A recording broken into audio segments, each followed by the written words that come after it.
Good day, world. Welcome to Be in the Moment. It is an absolute pleasure to have a superstar in the house. Here, being in the moment, together with us, is the one and only Jad Wahab. Welcome, Jad. Thanks, Rory. Too kind. Thank you. Yes. Well, I'm super enthusiastic about you. I saw just you speaking in London, and I was moved by your ease of presentation and the way you could flow the conversation. Then, in looking at your background, I did see Patrick Prince gave you a shout out on LinkedIn saying that you have not only the technical capabilities and mindset, but also the wisdom of people. And this is what I love about so many stars in our BSV ecosystem, like Krez and George and Brett and Joshua, David, so many, and yourself, is you have this well balanced approach to technology and how it applies to people. Thank you. Yeah, there's a lot of really great people in the space, and we're really lucky to be working with all of them. Yes. And you are helping us out because there is a new phenomenon. We first saw it on Twitter when they had that Bob Marley meme going around. Do you remember that? The could you be locked meme? Is it that Exactly. one? Yeah, I Could love you that one, Andreas. And what was your reply? You had a funny one too. I don't remember. There was just way too many memes coming out, and it's just having fun with it. Um, it was great. I think Andreas put up like a whole album with all of the Bob Marley songs. It was cool. Yes, that Yeah, was yeah. super cool. And the thing is, with tech guys and guys in general, sometimes I don't know if they're just joking or if this is something serious. And it turned out to be a brand new marketing campaign for something new that is locking coins and specifically LooLocking. So I wonder if you could just riff with us, telling the audience, what this means for the everyday person. Uh, I guess maybe it means less for the everyday person, more for Bitcoiners, and that's kind of what we're focusing on. It helps Bitcoiners, um, cooperate better with other Bitcoiners. It relates a little bit to some of the boost how stuff that Daniel Krawitz and the rest of the guys were working on as a sort of Remember. signaling, yeah, to sort of a signaling mechanism, and then the latest HODLlocker stuff has coupled that with like a new version of Club Relay with like be social, like Bitcoin social media. Neato. And I Yeah. saw Jack Liu gave a Spaces talk on an update from his adventure to a conference in Singapore, I believe. Mm, And yeah. then he talked about the mindset of the people there and also about someone in our community that we all know and love, sometimes more than others. That's extra. And Yeah, it's he even quite a few of those. yeah, he locked a lot of coins and he was quite rude in doing so. But Jack made the point, hey, you're in the mix. So Yeah, that's yeah. to be like a separate app. But then I listened to you on the talk with Joshua Hensley, the CoinGeek Roundtable, talking about ordinals, and you brought up locking then. So could you please tell us about this journey? How is this all related? Ordinals, locking, LooLocking.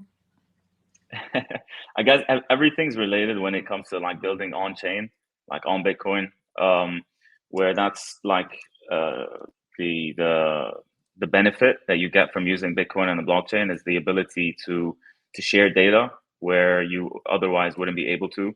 Like, for example, Twitter, it's not possible for Twitter to share data with other entities like, Threads or Instagram or Facebook or even YouTube or anything like that, right?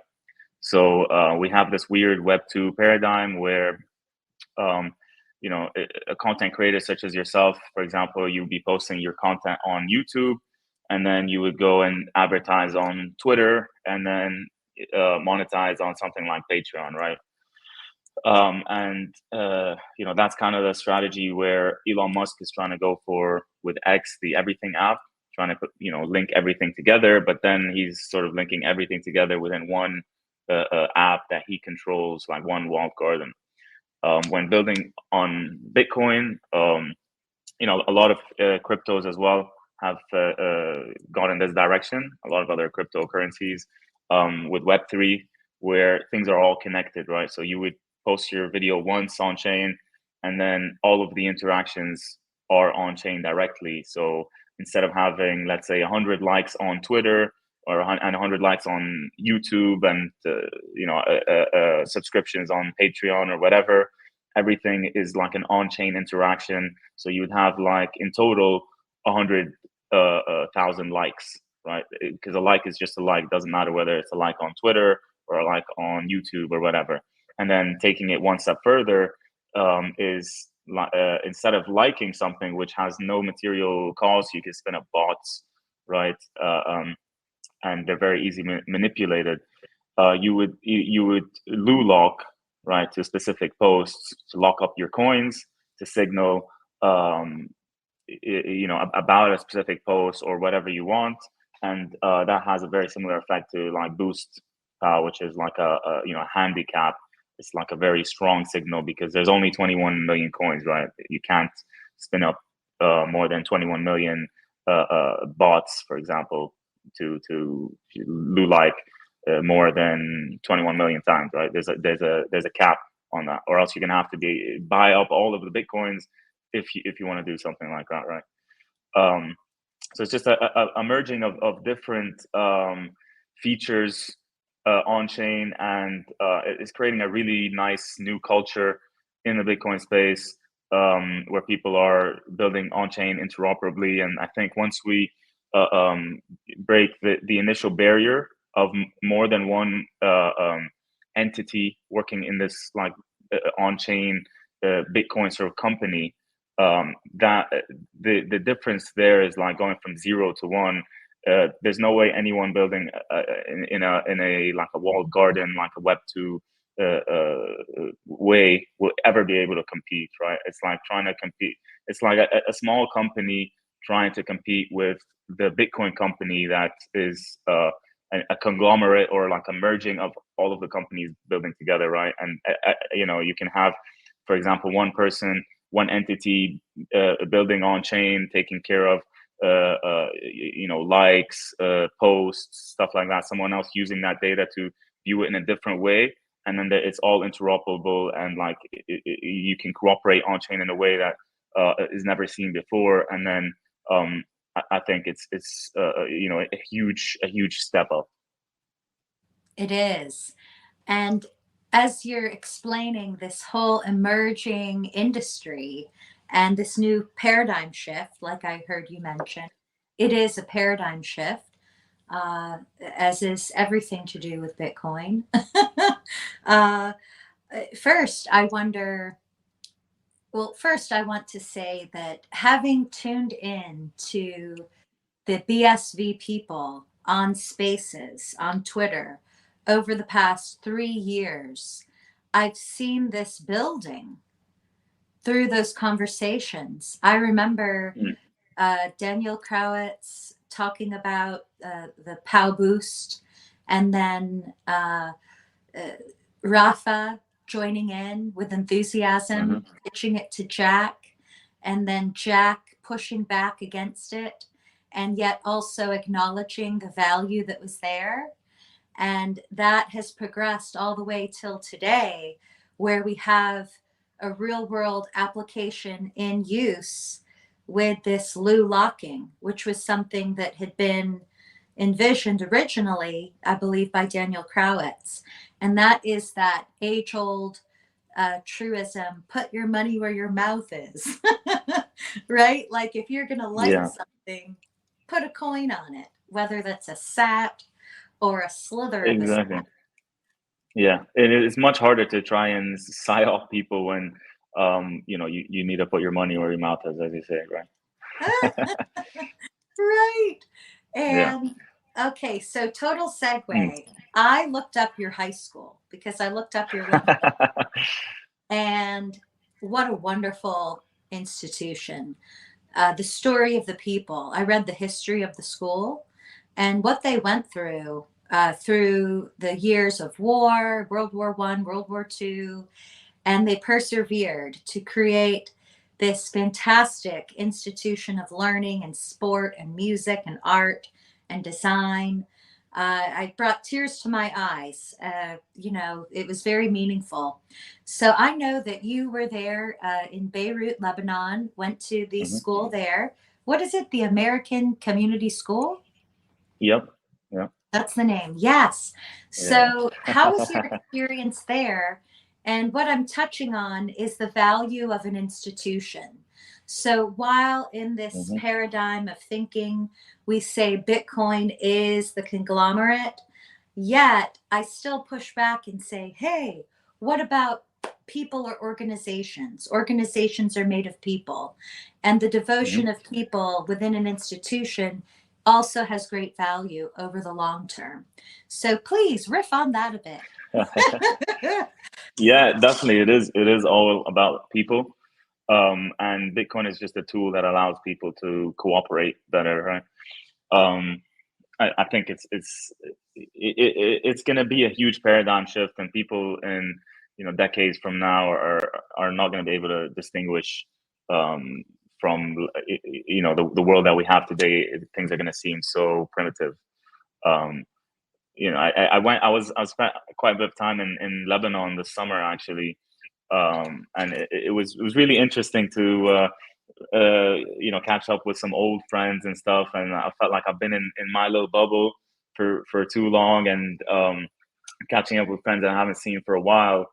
And you can see things click in their mind when you tell them things like, money is you're gonna be able to send money as easily as you send WhatsApps, right? And then that's just like the most basic thing that this new technology provides. Um, and it just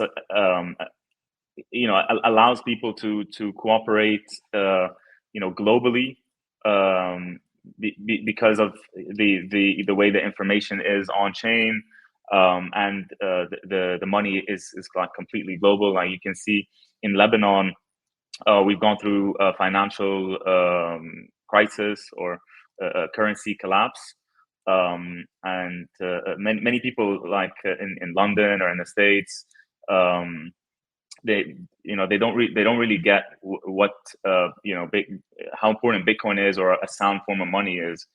They think, they look at Lebanon and they think, oh, this was just some bad monetary policy or something like that. But this stuff is happening all over the world, and that's why you see people in Lebanon immediately get the value of Bitcoin and sound money. Like straight away, they're like, where can I buy Bitcoin?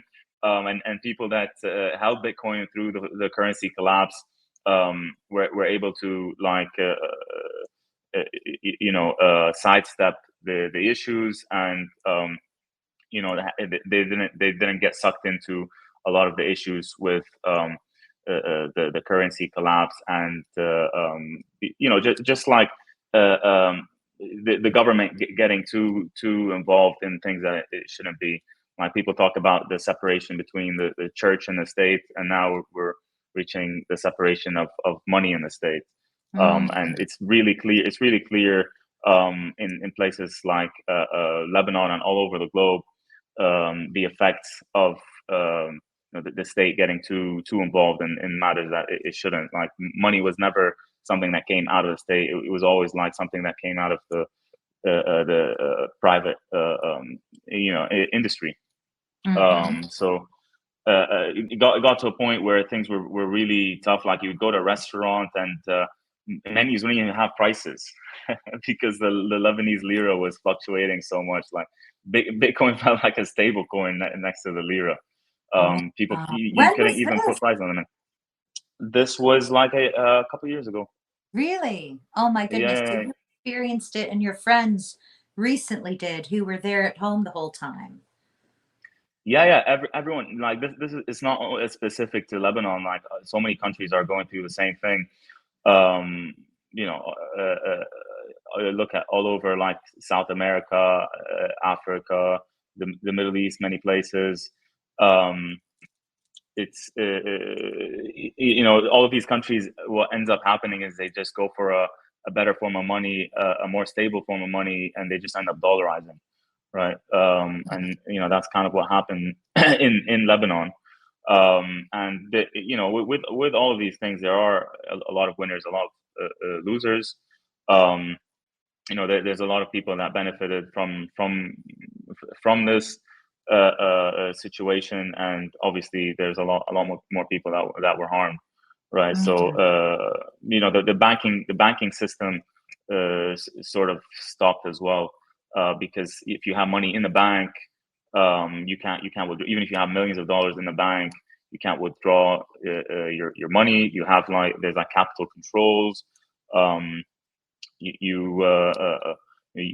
if you have millions of dollars, you can withdraw like $300 a month, uh, Oh my or something gosh. like that. It's That ridiculous. happened Yeah, really in yeah, yeah, Lebanon. yeah, yeah. Unbelievable. So Yes. yeah, And I will. there's a great deal of wealth in Lebanon. I know because I watch Lebanese weddings on YouTube all the time. Those are the best weddings, Yeah, they're definitely. the best. Yeah, They're amazing. yeah, So I think yeah. that's unbelievable that they would say, Mm, sorry, a limit of $300. I mean, whoa. yeah. So what were you But the saying? money is Restaurants? not there. Yeah, People, the how do money's not there people use anymore. Bitcoin? Um, so there's like a big Bitcoin community in Lebanon because Saifuddin is the guy who wrote the Bitcoin standard. If you've seen it, he Mm. he used to teach at the Lebanese American University, and then he published the book, and he had a large following. That's actually how I found out about Bitcoin myself. And he was Wow. talking about Austrian economics and sound money and Bitcoin and stuff. So there's a lot, big community actually. Last week, I think Peter McCormack was in Lebanon as well. Oh no. Yeah, they even brought Jimmy's song to Beirut. Oh Uh, no. Oh my gosh. yeah, Well, how did it yeah. go? How did it go? It was good. Like Lebanon is an amazing place to be. Like amazing food, amazing culture. The nightlife is great there. The nature is amazing. It's just a really nice place to be, and yeah, the weather is great. Yes, I want to Yeah, go. yeah, And I wanted to ask you, what is a common snack or favorite food yeah. that you could find maybe walking through the city of Beirut or across Lebanon? Is there a favorite dish that you have? There's actually quite a bit. There's something called manaish. It's like a Lebanese kind of pastries or like bakery, or I don't know what you call it in English. It's kind of like dough, like a pizza or something, and then they put like cheese or meat or a herb called za'atar. Mm. It's made of like dried thyme and sesame seeds. It's really good. I used to bring a lot of like Lebanese like food and treats and stuff when I was working at onchain. Oh, did you in Yeah, London, the hub yeah, in London? yeah, yeah. So was Craig's a it big fan of great? the Lebanese batlewa. Yeah, They're so lucky. Wow. Well, yeah. let me pull up a picture, please. How do you spell it? MAN? Let me type it here in Okay, the thank chat. you. Yes, please. Yeah, this is something that very Manaka. classic Lebanese. You would get it like for breakfast in a sandwich. Um, yeah, we used to. There's a really nice Menaish place next to ACS, the school you mentioned. Yeah. Oh, ACS. So Actually, I Keanu see. Reeves went to ACS as well. As a student? Yeah, Keanu Reeves for a few years. You're kidding me. Yeah. Wow. No wonder he's so smart. It was a really nice uh, like school because it was in the middle of Beirut. And it was like one of the first, I think, maybe the first American school there. And then oh, there it is. Yeah, This looks delicious. the za'atar is on the bottom left there with the sesame seeds, I and see. that's cheese and like Sesame, spinach. pepper, looks like black pepper. Yeah, And so is there meat underneath? depends. Some of them have meat. You can get Mhm. some vegetarian. So Vegetarian. I see spinach and feta, and then maybe yeah, tomato. yeah, yeah. That's called kishik. It's made Mhm. of it's like a dairy, and they mix with it like tomato, sesame seeds, stuff like Wow. Thank you. that. And then when you were, so you graduated and you moved to London, is that right? You went to college there? I went to London for a master's in information security and applied cryptography. It was one of the few schools that was like teaching applied cryptography specifically about Bitcoin, blockchain, and Ethereum. And so they had a lot of really good professors. Um, one of my professors was Professor Nicholas Courtois, the guy who interviewed Craig on the BBC when they started shouting at each other. Really? Yeah, The it's infamous. Yeah. hilarious. Oh Yeah, my yeah. God. The storm out. The storm out. Yeah, that's the one. That's amazing. So you have Yeah, experience yeah, with yeah, both individuals. yeah, That's yeah, great. So you can really see the human, the humanity of it all. And how was the professor? What was it like to be in his class, the interviewer? yeah. He's also not an easy character himself. Um, yeah, he's obviously really smart, and he even broke the Oyster cards in London What? using his cryptanalysis, and he was in a paper, and he's like one of the really good cryptographers. And in like 2012 or something like that, he was also involved in some attacks on not attacks but vulnerabilities in Mhm. Bitcoin around using bad pseudo random number generators that you could leak your keys by using poor wallets and stuff. And so Mhm. he was able to like break hundreds or I don't know how many thousands uh, of Bitcoin. And I learned a lot from his class. I learned a lot around like hardware wallets, like the very low level crypto stuff that you learn about Bitcoin, Ethereum, Monero, like ring signatures, zero knowledge proofs and stuff, especially from other teachers as well. The university had some really high quality professors that I was lucky to learn from um, alongside Professor Nicholas Courtois, even though I don't agree with him on a lot of stuff, obviously. And it was a lot of fun though. It was a 1 year program, and it opens a lot of doors for me. Oh, excellent. Yeah. Yes. And then you worked with Enchain in Hmm. leadership roles of building and leadership of teams and building of teams. So that must have been fantastic as an Hmm. experience and applying your well-read knowledge immediately.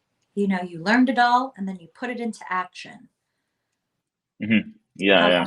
It was and what did you it was I wish we had put it more into action because at Enchain, they spend a lot of time on patents and stuff like that, and less action, I would say. Oh no, really? Yeah, yeah. Wow, this is good I to think know. they're changing things now, but at the time that I was there, Mm-hmm. It was more like research and development, proof of concepts, patents, stuff like that. I wasn't really interested in myself. I see. So you are Yeah. more into building utility immediately. Rather, I guess maybe there it was more of a brainstorming era. Is that right? Mm. Or And they had like, you know, a different strategy, when it and a different culture around, like it was a, you know, very academic. A lot of people that worked out Enchain weren't really into like Bitcoin. A lot of people didn't really have any Bitcoin themselves, which was a little bit strange. I think, you know, definitely the culture has changed a little bit. You know, swings up and down. Um, but I'm a lot more interested in like the, you know, uh, the I think the best way to describe this is, I'm more interested in focusing on like the new world and all the new possibilities that can be created with like Bitcoin, instead of trying to bring the new technology to fit in with the old world, if you know what I mean. Like Mhm. trying. I'm not really interested in like just trying to improve the old world by just fitting in blockchain technology or whatever. I'm a lot more interested in, you know, this whole new world that Bitcoin can create. I think it's huge, and it has the power to create like a new world that's way bigger than anything we've ever seen. It's like you know, a huge step up, like from, you know, the agriculture to the industrial age, and you know, that's how big I think things are. That's Yeah. so thrilling. And are you doing that now? Yes, I think that there's a lot of people in the space that think the same way. Obviously, you mentioned Jack, who's been a you know, big influence on a lot of these ideas and a lot of the culture, for sure. Totally. Yep. Yeah, I'm a big fan of Jack Liu and so many. I'm a fan of you and Andreas and Ray and just so many amazing folks that are building in the space.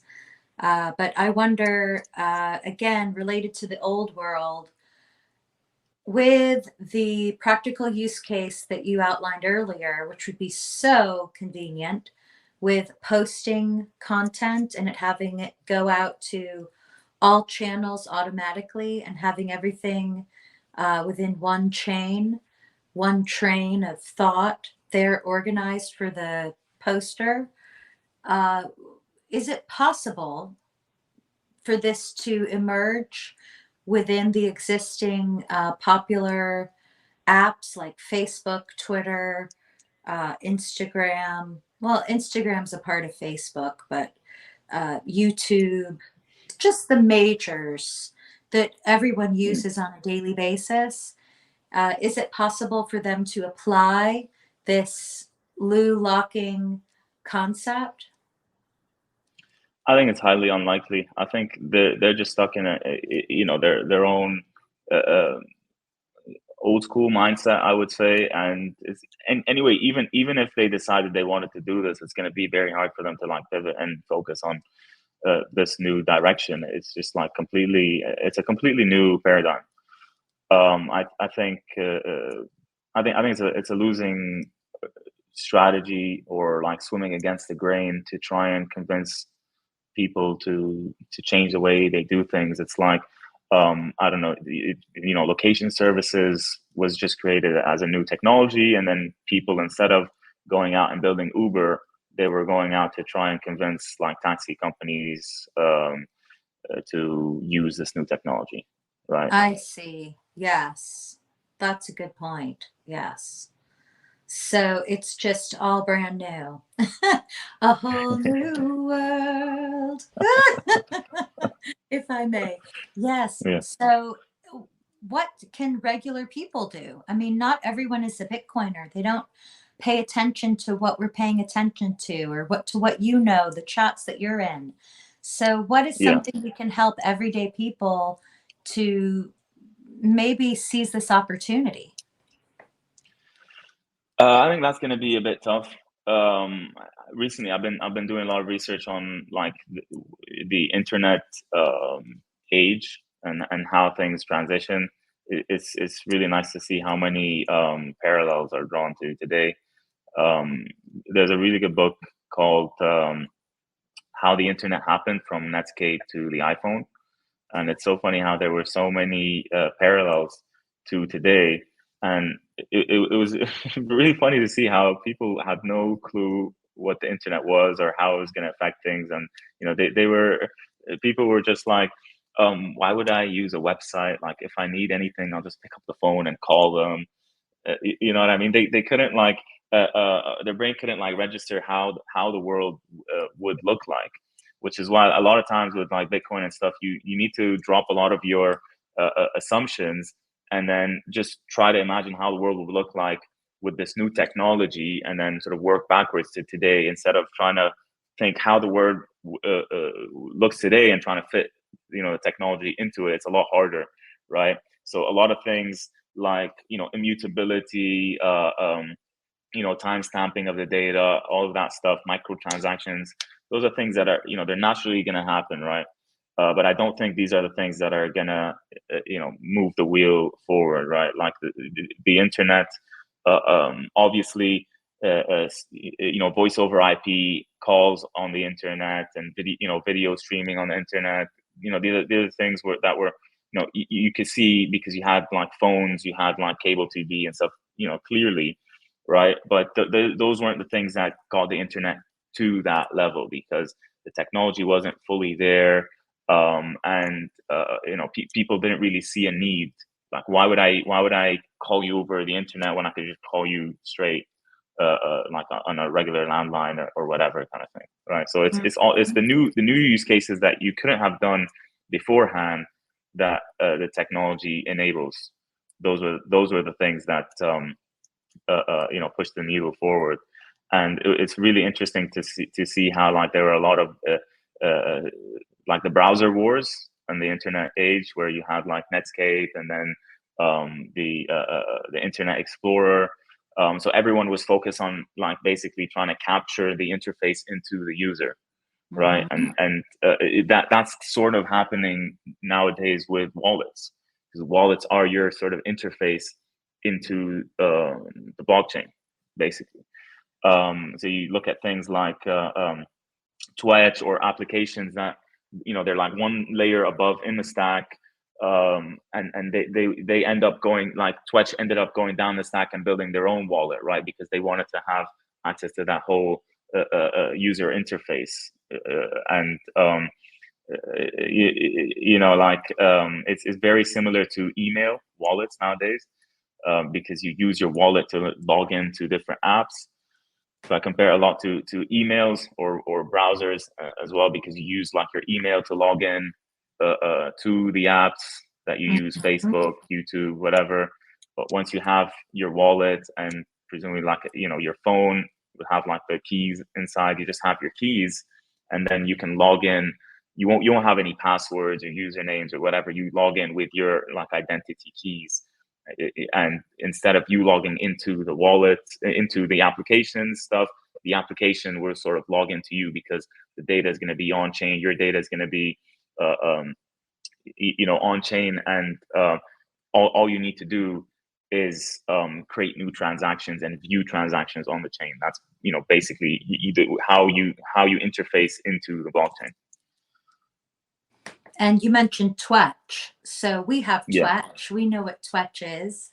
Some people hearing it might think we're talking about Twitch, but we're not. We're talking about Twitch, like to etch into the blockchain, right? With a T. So they have also expanded to become, I believe, interoperable with other protocols, BTC, Solana, BSV. They seem to have operability all there. Now, in terms of logging in with your wallet, I have the Twitch wallet, I have the Handcash wallet, RelayX wallet, SentB wallet.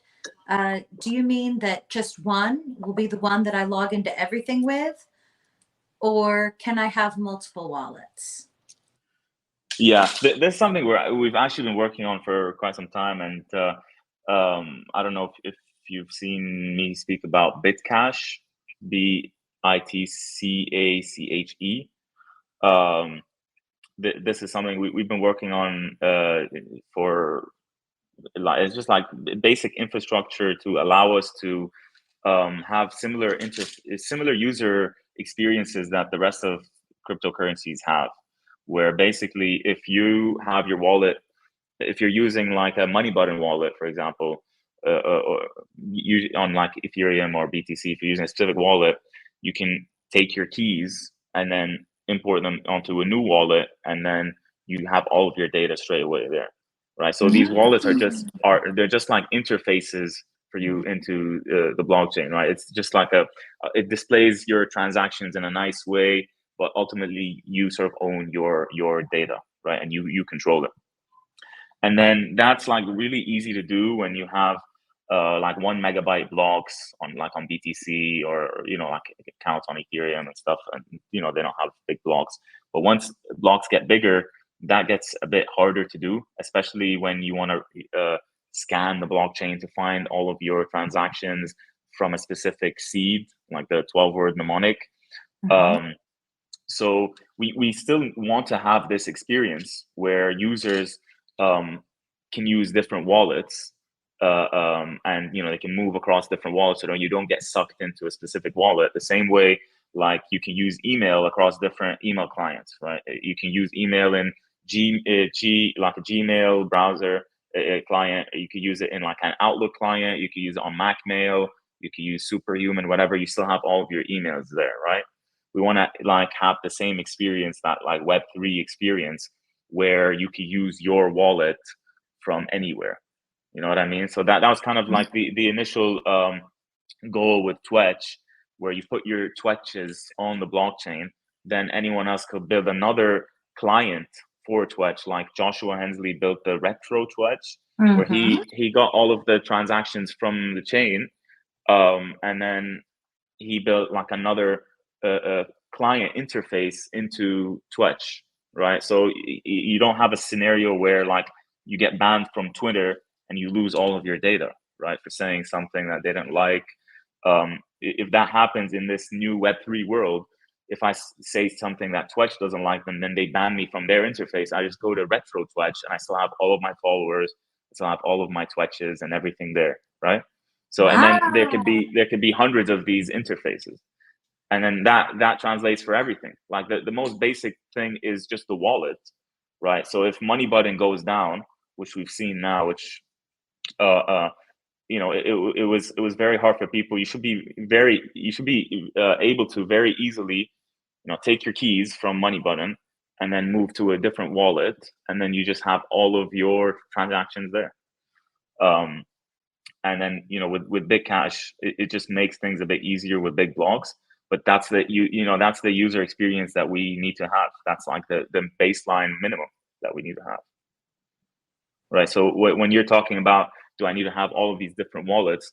The world that we're going to be in is you're going to have all of your data in one, like in one place, which is on chain, and then you can like have a cache of that or an index of that, and then so you have all your data in one place. You can have like an admin dashboard where you see all of the transactions that you have across any wallets, right? Because everything is on chain. So you can see, all right, today I've done 10 regular Bitcoin transactions. I've done 5 Bitcoin social media transactions, 20 NFT transactions, whatever you want, right? And then you don't have to necessarily control everything from this admin dashboard, but you should be able to see all of the data that is yours, right? And then you can have your wallet app, and different wallets that you use, and you can very seamlessly move from wallet to wallet, and you should be able to have all of your data, right? Because it's on chain. That's what Bitcoin and the blockchain gives you, the ability to share data. Because you can't share data across like Twitter. If you post an image on Twitter, you can't use that same image because it's on Twitter servers. You can't use that on something like Instagram, right? But if it's on the blockchain in the back end, then it's like a neutral layer that allows people to share data.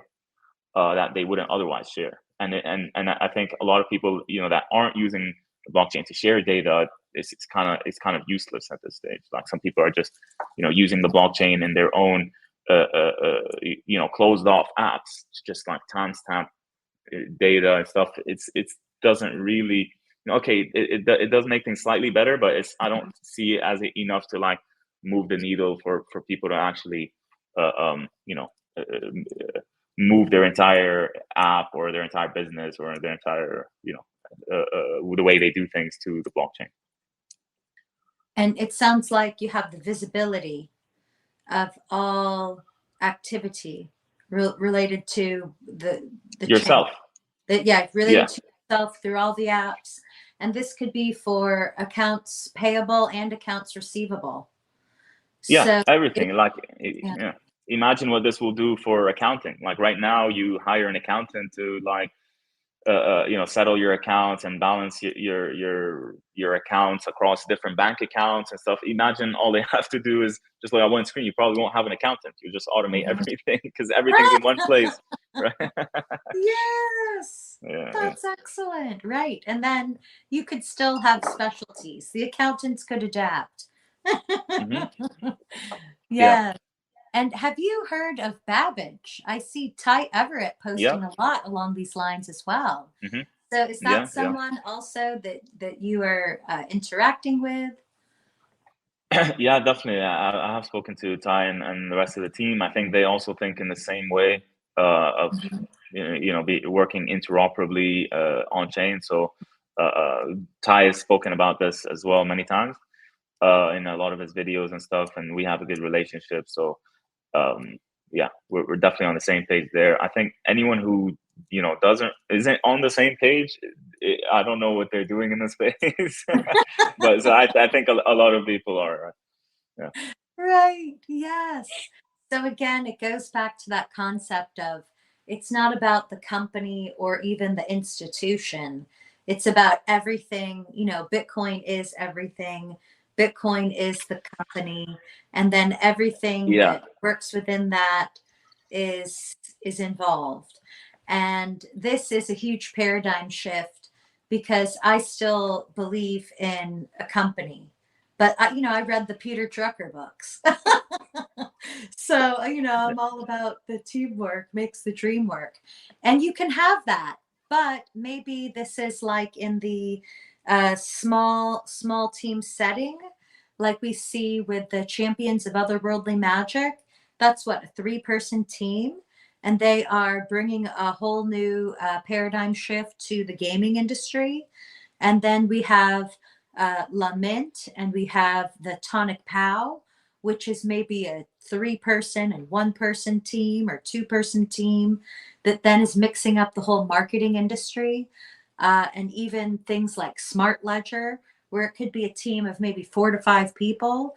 And there they are mixing up the models for within the enterprise resource planning industry, or big data industry, or even cybersecurity industries. So is that right? I mean, is it about small teams of people? And if so, why should any of us start a company? I think that the main reason people start companies is to limit their liability. I think that's the most important thing about companies. So I still think there will be companies, but I think when I say the Bitcoin company is it's just a nice way of explaining how things feel, because when you're working on chain, it feels like different people doing different things.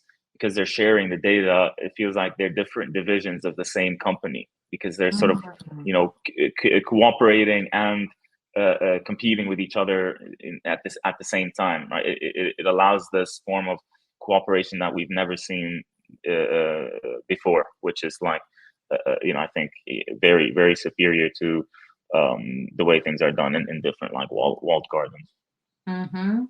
Right. Yeah. So perhaps as we all self-actualize and become anti-fragile and continuously improve every day with our companies there working towards the Bitcoin company goals, this could be an evolution of the species. Hmm. Definitely. Daniel Kraywitz calls it Homo Bitcoinus. That's great. Yeah, Oh, yeah. well, thank you. Mm. Jad, I'm so pleased to have this time with you today. And I Thank send you. you a big Likewise. hug.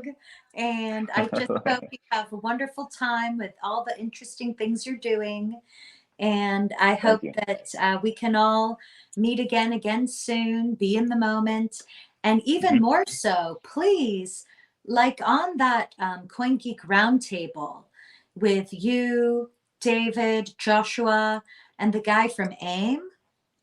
Hmm. I forget his name. I think Nicholas. it's Nicholas. Nick? Yeah. Okay. Nicholas. Yeah.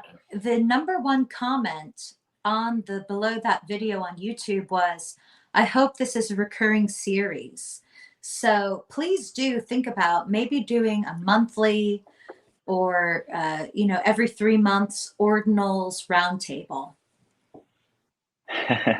Probably next time will be it might be on chain with the LooLock stuff. We're trying to move fully on chain, everything there. So um, yeah, so some things are gonna take some time, but Mm-hmm. I think that whole LooLock thing going on, I think it's the biggest thing that I've seen in the space for a really long time, and it's a lot of fun, and yeah, I think it's a big paradigm shift. Like just the experience of locking some coins that you don't have any more ability to unlock yourself. That's like a paradigm shift in your brain, and then along with that, using the site to like lock up and do a lot of actions on the site, and then uh, um, if you spend all of your money and then you end up with like insufficient funds, usually when you're like using crypto apps or dApps, and then you go broke, you feel like a big degen. Oh, I've just wasted all my money. And then the funny thing is, in this paradigm, it's the complete opposite. You've been like tricked into saving your money. You lose none of your money. All you've done is lock it up into the future, which is basically saving, and you've spent zero sats. So it's like it's a really fun way of viewing things, and it's actually like it's a really good direction, pushing people into a culture of having a lower time preference and being able to think into the future, where in this fiat world people have been conditioned to do the complete opposite, because you can't save in this like fiat world, right? If you Mm-hmm. save money, your money is like losing its value over time because of inflation. And what you needed, everyone needs to basically become an investor, a professional investor, to invest their money to just beat inflation, to literally just be on the baseline, like zero, saving your money, like without losing money. You need to enter like risky investments and stuff just to save your money. So everyone, and spend your money as well. Like you're incentivized to spend your money now because you're going to lose money in the future. So it's very hard for people to like think longer term into the future, because of this like debt fiat world that we live in. And you can think of the implications that has on the human race,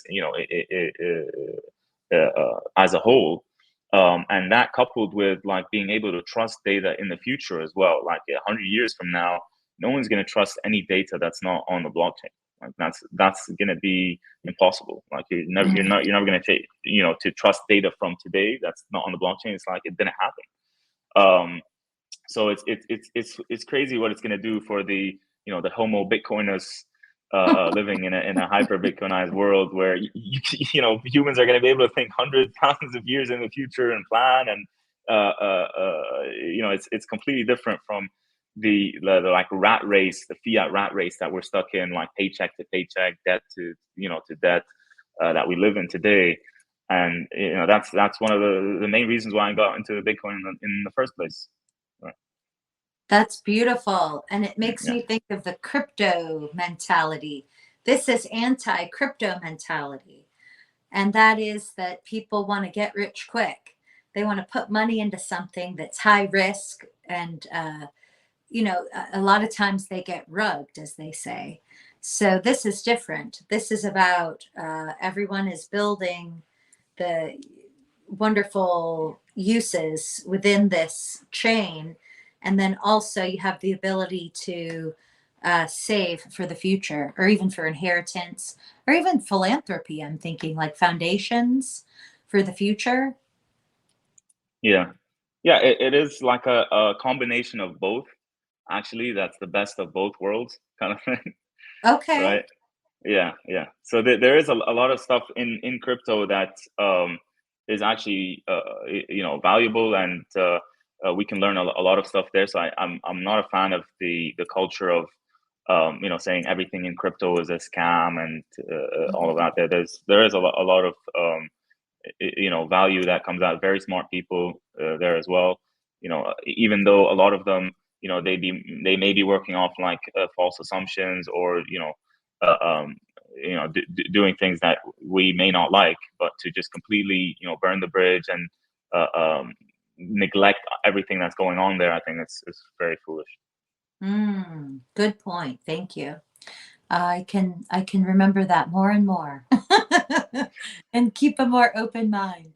And Yeah, I yes, mean, ultimately, it's we want value. everyone to use this technology, right? Even your enemies, right? So Exactly. exactly. Yes. It's for everyone. Right. I Yeah, agree. yeah. Yes. And where can people go to do the LooLocking? Is it a website? Right now, there is only one website called HODLocker, HODLOCKER.com. But this is the best thing about it is it's fully on chain. So you're gonna see different interfaces, different apps being built on this, right? Okay. Let's see. I'm Yeah, sharing yeah. screen. It has a lock. Ooh, okay. Pardon the language. Okay. Yes. Yeah, Well, I that's see cool. So that Joshua is feisty on the CBDC topic. yeah, and that's got 0.01 bitcoins locked up. Yes. So is that a high amount or a Yeah, low? That's a low amount. yeah. Right now it's a bit low, but in the future that might be a lot Right. higher. Yeah, I yeah, see. yeah, Okay. So now, yeah, yeah. so this is almost this HODLlocker alpha is reminiscent of what was that Twetch did? Troll toll. Oh yeah, yeah. I mean, it is like you using the technology to its fullest, and then at the top you can see, the total bitcoins locked up. If you scroll all the way to the top, you can Mhm. see 3,118 total bitcoins locked up, and that's a number that's just been increasing. And if you think about the implications there, like those bitcoins are getting locked up out of the circulation. So inevitably, as more coins get locked, that's first of all is going to be a very strong signal in of itself for anyone like external to BSV looking in, like anyone in crypto it's going to be very hard to call BSV a scam if you've got like a million bitcoins like locked up into 10 years into the future. So like how are these people scamming if they believe in the technology and the money and stuff so much that they've locked up their coins for 10 years into the future? Like there's no way that's a scam. That in and of itself is a very strong signal, right? And Mm. then the more coins get locked up, that's just removing more coins out of circulation. And you just remember there's only 21 bitcoins. Yeah, 21 million bitcoins, right?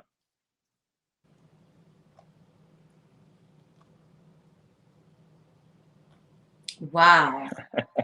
This is so far out, as they. Yes, I Yeah, love yeah. it. Well, I think I'll have to join in. I'll maybe do a tutorial where I try blue locking by myself, but I'm going to just join in my own way, maybe Mm, share something fun that I like.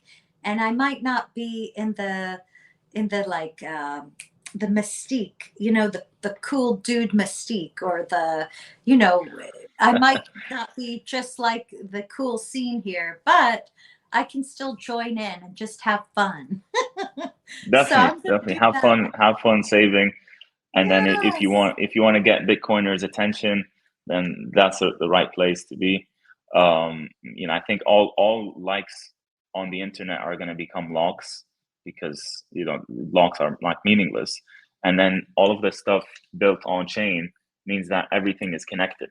So imagine a world where everything, like Twitter, from Twitter to Stack Exchange to Ask Quora to Reddit to everything is like fully connected, right? So you won't have a scenario where, like, Reddit, like we had with on Reddit with our Bitcoin, where Hmm. Bitcoiners, people on our Bitcoin were like banning Bitcoiners from posting.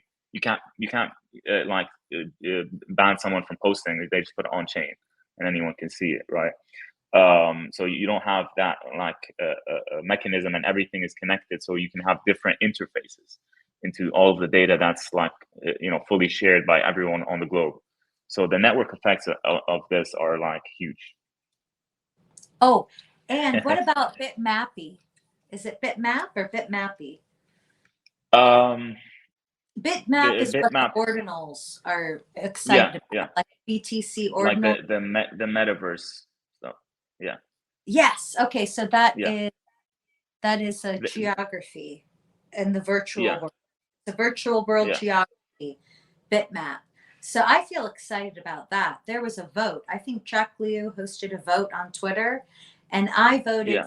for bitmap being more influential 10 years from now, because I wasn't fully sure about what this HODLocker stuff was. But Yeah. now I see maybe this is indeed the precedent. But what would you vote for? Bitmap or HODLocker? LooLock. Like the LooLocks, that definitely. Yeah, In definitely. 10 years, it's going to be the Yeah, one we all yeah, look back and say, oh, yeah. remember when? Ah, Yeah, I hope so, I guess. But what are your right. thoughts on the whole metaverse stuff? Metaverse. Yes. I mean, I think that virtual worlds in general are a wonderful place for people to play and to learn and to interact. I definitely am interested in that space. As far as there could be many controversial topics with metaverse as well, but I'm Hmm. not familiar about all of them at the moment. But why? What are you aware of with the Oh metaverse? no, because you were asking about the bitmap stuff. Oh With the yes. meta, yeah, yeah, yeah. And Oh, it's so just like a neutral, like, metaverse.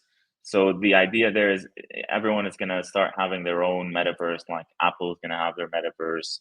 Facebook, Meta is gonna have their own metaverse, and then the idea with bitmaps is to try to have like a neutral layer, which are the Bitcoin blocks, that could be the foundation of like a neutral metaverse that no one sort of controls. Right? It's just based on a neutral layer, which is Bitcoin.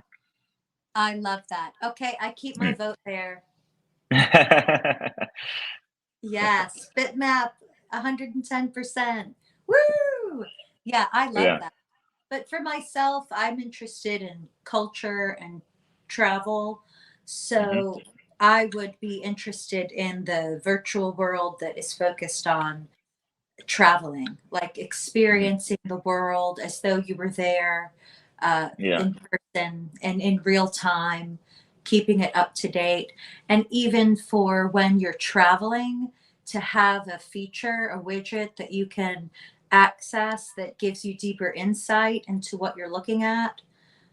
Or even like if you could wear the glasses and it would say, over here is the plaque. Read this plaque on the history of this subway here in London. I happened to find it on my own, Hmm. but it would be good if I could just get a ping and say, over here, you can learn the history of this place.